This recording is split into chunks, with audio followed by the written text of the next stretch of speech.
agora chegou a hora de eu conversar aqui com o Juliano Zimmermann, ele que é um dos mais experientes jornalistas que fuça lá, cutuca na questão da política, né? Paranaense, na política aqui municipal Curitiba, na política nacional, né? Eu sei que não está no tema aqui, né, Juliano? Mas que tristeza ontem, né? Os senadores esvaziou a questão da CPI, esvaziou a CPI para investigar o 8 de janeiro. Afinal de contas, eu não consigo me conformar com isso, né? Se não tem nada a esconder, né? Se realmente atos golpistas existiram, por que não deixa fazer a CPI? Ah, não tem nada a esconder. Pode fazer a CPI, pode, não tem problema nenhum. Mas é que o pessoal está envolvido até os últimos fios de cabelo.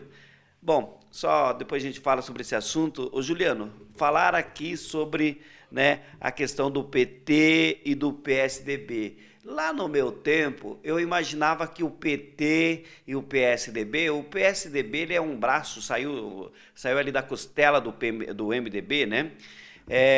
Mas eu jamais imaginaria que o PT e o PSDB caminharia junto. A mesma coisa que hoje falar assim, PT e bolsonaristas, né, caminhando junto.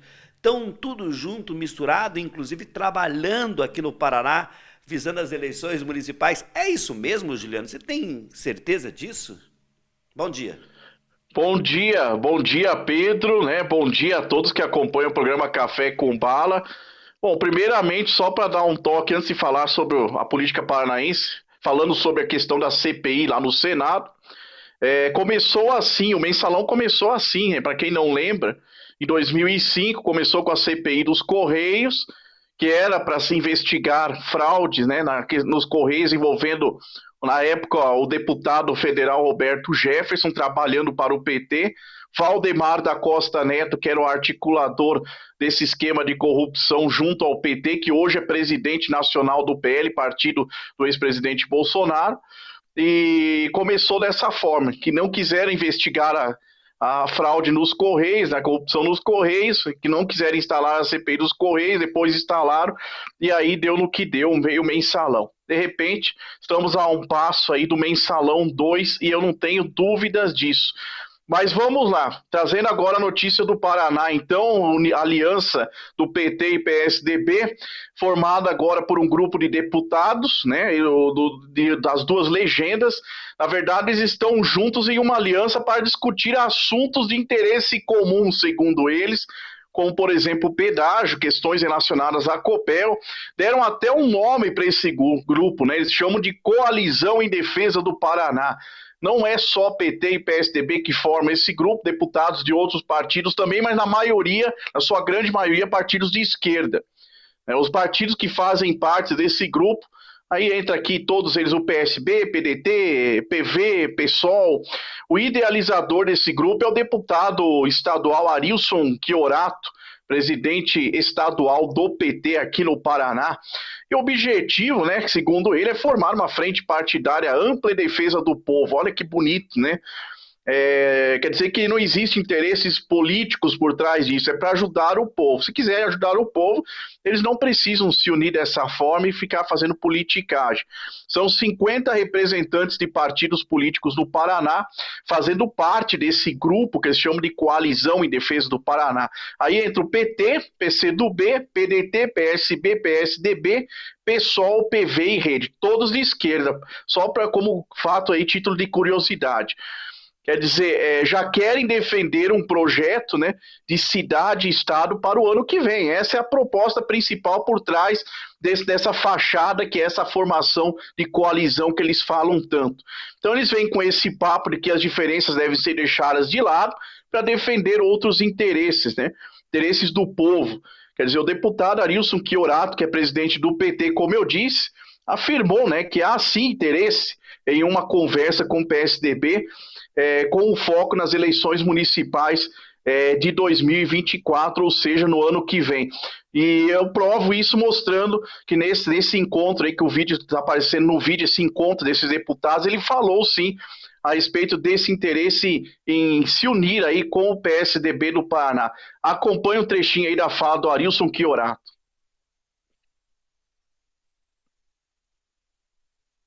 Nós estamos formando uma frente entre o PT, o PCdoB, o PV, o PSOL, a Rede, o PSB, o PDT e também o PSDB, para discutirmos uma plataforma de defesa do povo, discutirmos projetos importantes e, claro, discutir também as eleições do ano de 2024. É uma inovação, mas uma necessidade do Paraná nesse momento. Ver uma aliança entre PT e PSDB. Não poderia ter sido uma fala tão infeliz, mais infeliz do que essa, dita aí pelo deputado Arilson Chiorato e a cúpula petista do Paraná. Bom, o Beto Richa é presidente do PSDB no Paraná, o ex-governador Beto Richa. Ele ainda não confirmou nada sobre essa possível aliança. Por enquanto, é o objetivo comum do PSDB e do PT, da grande cúpula do PSDB, mas sem consultarem o cacique aqui no Paraná do PSDB, o cacique tucano Beto Richa. Então, quer dizer, o alinhamento político ainda não foi consolidado até vir o Beto Richa e dar a sua palavra de que isso vai acontecer. O Beto Richa já sofreu muito na mão do PT.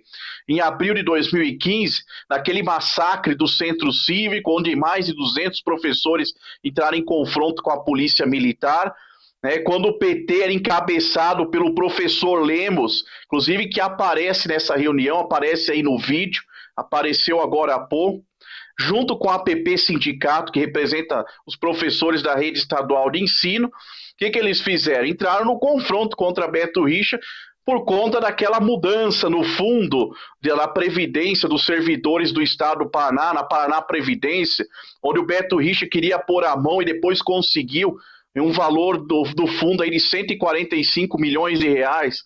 Foi notícia do Brasil inteiro e todos se lembram. Então o Beto Richa voltou à política agora, depois de ter sido preso em plena campanha para o Senado em 2018, foi um vexame, e agora ele voltou, como se diz aqui na gíria popular, com sangue nos olhos. Ele quer reconstruir a sua imagem política, o que é natural. O PT seria naturalmente... se colocaria naturalmente como aliado do Beto Richa, talvez para fazer isso aqui no Paraná, não sei, até porque o PT sempre fez oposição forte contra o Beto Richa, então é de se estranhar essa aproximação. Nacionalmente falando, nós já sabemos tudo o que aconteceu. Em 2014, o Aécio Neves disputava o governo pelo PSDB, a disputa acirrada com a Dilma Rousseff, apesar de ter havido aí um distanciamento em votos do Aécio com relação à Dilma, no final das contas a Dilma acabou vencendo e houve suspeita de fraude naquela eleição. Também em 2014 aqui no Paraná, apesar da campanha para governador ter sido polarizada entre Beto Richa e Requião, a Gleice Hoffmann disputou o governo pelo PT e também pegou pesado com Beto Richa, fez forte oposição. Então, os dois partidos que marcaram a polarização política no Brasil entre 1994 e 2014, por 6 eleições consecutivas, na sequência, podem agora ser amigos políticos. Sempre usando aquele discurso, o nós contra eles. Os dois sempre fizeram esse discurso na rivalidade política. Os dois foram prejudicados com isso. O PT ficou pequeno até 2022, antes de 2022. Agora está se reconstruindo, ganhou uma eleição que está ainda sob suspeita. O PSDB não se levantou politicamente, continua pequeno.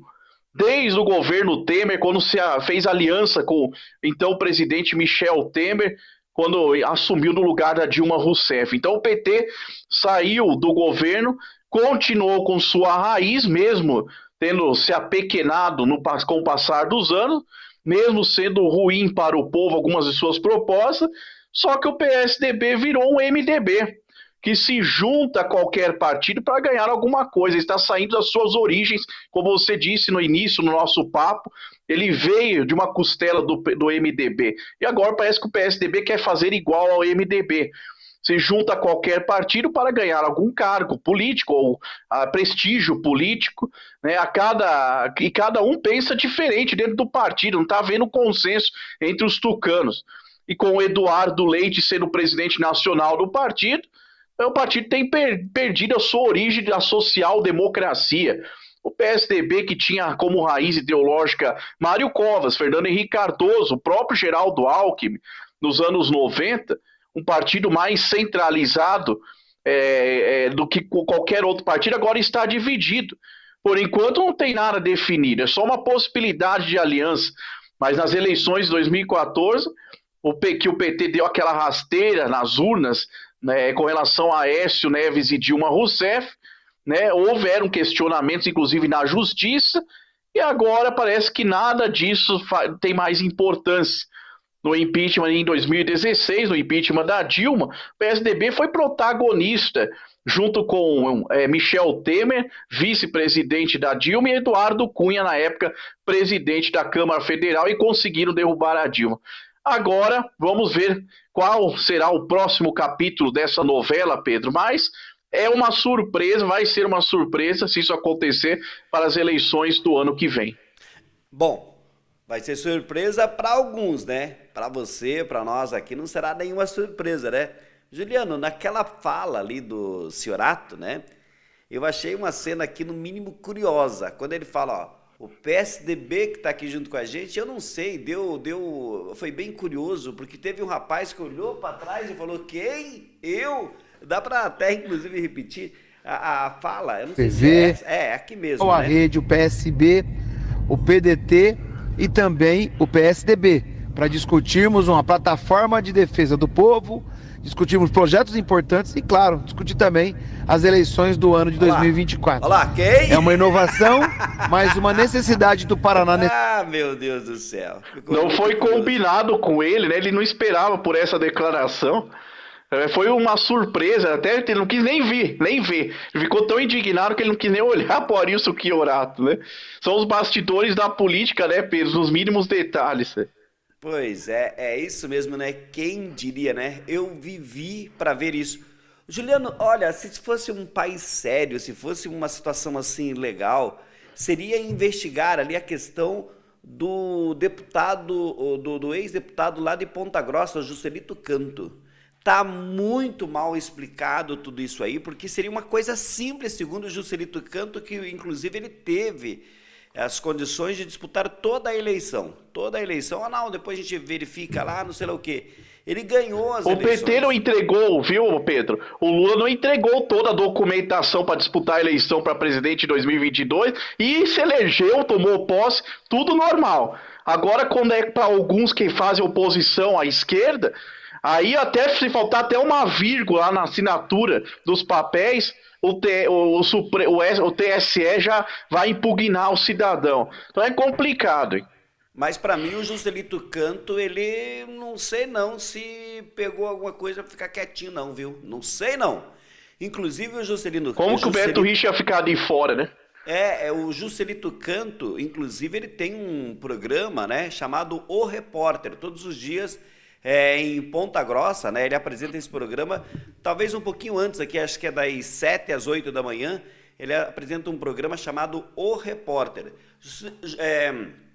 Juliano, que honra conversar com você, te desejo um bom dia e tem